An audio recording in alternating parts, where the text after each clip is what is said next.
Assalamualaikum murid-murid Ibu kelas 8. Kita berjumpa lagi pada sesi pembelajaran Bahasa Indonesia. Pada pertemuan ini kita masih membahas tentang teks ulasan. Kalau pertemuan lalu kita membahas tentang KD 3.11, sekarang kita lanjutkan ke KD 3.12.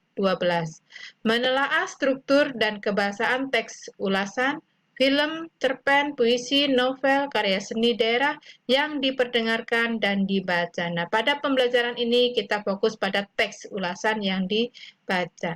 Tujuan pembelajarannya adalah setelah mengikuti kegiatan pembelajaran ini, kalian diharapkan dapat menjelaskan struktur dan kaidah kebahasaan teks ulasan, menentukan bagian dari struktur teks ulasan yang dibaca, dan menemukan contoh penggunaan kaidah kebahasaan dalam teks ulasan yang dibaca.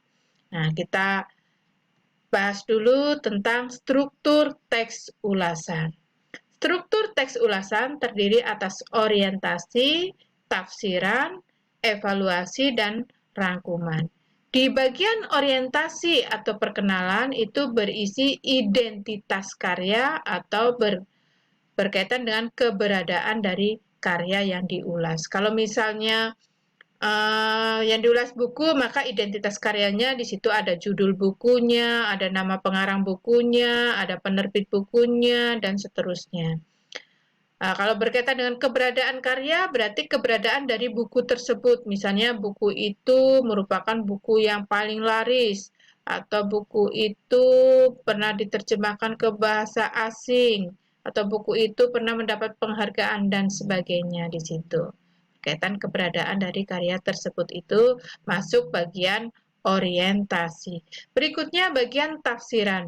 Di bagian tafsiran ini berisi sinopsis atau analisis. Kalau karyanya berupa buku, maka sinopsis ini berupa ringkasan dari isi bukunya.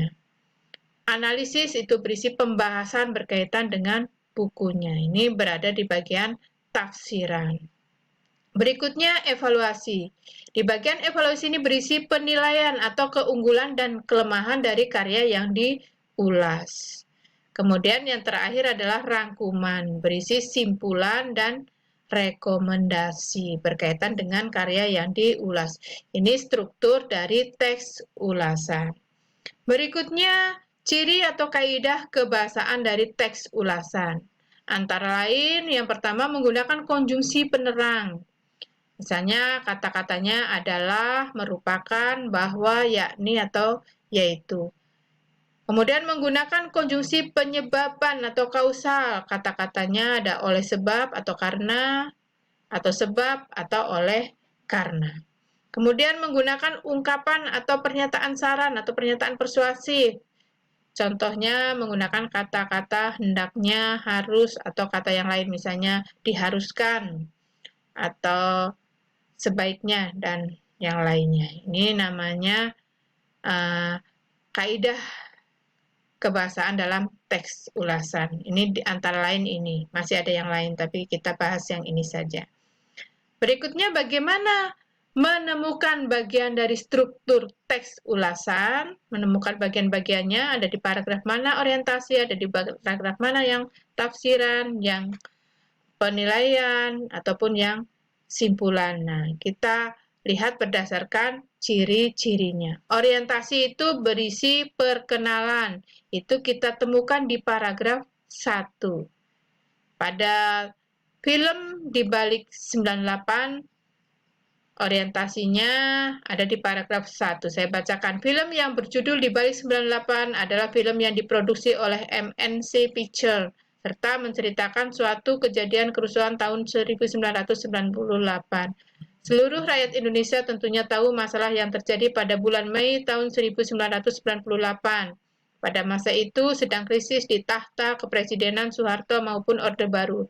Namun, pada film ini menceritakan di balik panasnya kondisi politik, masih banyak sekali makna yang dapat dipetik yang bernilai kemanusiaan di dalamnya. Ini berkaitan dengan pengenalan dari film yang diulas.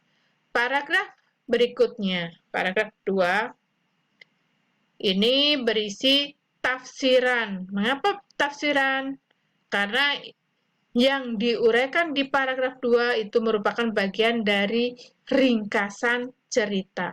Diceritakan tokoh Diana yang dibintangi oleh Chelsea Islan, seorang mahasiswi Trisakti yang telah memutuskan menjadi anggota demonstran. Masa kekuasaan Presiden Soeharto menurutnya harus segera diakhiri, sehingga dirinya memutuskan menjadi anggota demonstran.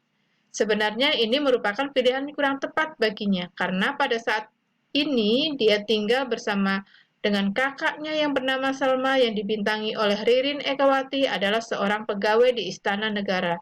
Dan Bagus, yakni suami Salma yang dibintangi oleh Doni Alamsah adalah seorang letnan 2 dari Angkatan Darat. Ini ringkasan ceritanya. Di paragraf ketiga, keempat, kelima ini pun masih bagian dari ringkasan cerita nih selanjutnya nih.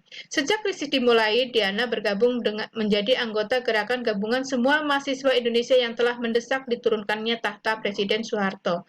Hal ini adalah salah satu bentuk kegelisahan masyarakat Indonesia dan klimaksnya juga terjadi di tanggal 13 hingga 14 Mei, yang mana terdapat 4 orang mahasiswa tertembak mati oleh para aparat karena mencoba mengatasi kerusuhan 98. Nah, di tengah situasi ini Presiden Soeharto malah memutuskan pergi untuk menghadiri KTT G15 yang berada di Kairo. Sedangkan Wakil Presiden kala itu, B.J. Habibie, juga dikagetkan adanya berbagai peristiwa penembakan di Trisakti yang telah berakhir menjadi kerusuhan besar. Sehingga kemarahan tersebut tak hanya dirasakan oleh mahasiswa dan Diana, namun juga dirasakan Bagus, yakni kakak ipar Diana. Apalagi istrinya sedang hamil tua. Namun Bagus tetap wajib menjalankan amanat atasan guna menjaga keamanan dalam berbagai titik wilayah Jakarta. Begitu bimbang hati galau bercampur aduk hatinya saat tahu istrinya tidak ada di Istana Negara. Hal ini dikarenakan istrinya pergi mencari adiknya yang beberapa hari tidak ada informasi sedikit pun tentang keberadaannya, bahkan tak pernah pulang. Paragraf berikutnya, paragraf ke-6. Ini juga masih bagian dari ringkasan ceritanya. Semua bertambah rumit saat Daniel yang dibintangi oleh Boy William adalah pacar Diana, seorang keturunan Tionghoa, harus merasakan kepedihan saat itu karena ayah dan juga adiknya dan juga Diana telah menghilang ketika peristiwa kerusuhan 14 Mei. Apalagi Daniel nyaris terjebak sweeping masyarakat pada penyaringan non-pribumi dan pada saat itu sebagai puncak isu rasial yang terdapat di Indonesia. Pada sisi lain, orang susah serta pengemis juga harus ikut merasakan dampak politik yang telah terjadi serta dampak buruknya untuk mereka. Nah, paragraf 6 juga masih merupakan bagian dari ringkasan cerita. Nah, di paragraf ke-7, ini sudah bukan ringkasan cerita lagi. Saya bacakan, film rilisan awal tahun 2015 di atas bukanlah film politik, namun hanya sekedar sebuah film drama keluarga yang diselimuti latar belakang kerusuhan bulan Mei tahun 1998. Disebabkan masuk karya film, maka terdapat paradigma beda dengan peristiwa kerusuhan Mei 98, hanya sedikit menyisipkan cerita yakni berupa kisah nyata, kisah antara Diana dan Daniel, maupun lainnya sehingga membuat film tersebut lebih menarik. Nah, kata-kata lebih menarik itu namanya penilaian.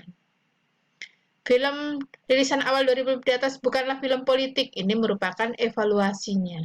Penilaiannya bahwa lebih menarik untuk ditonton. Maka ini paragraf 7 ini merupakan bagian evaluasi.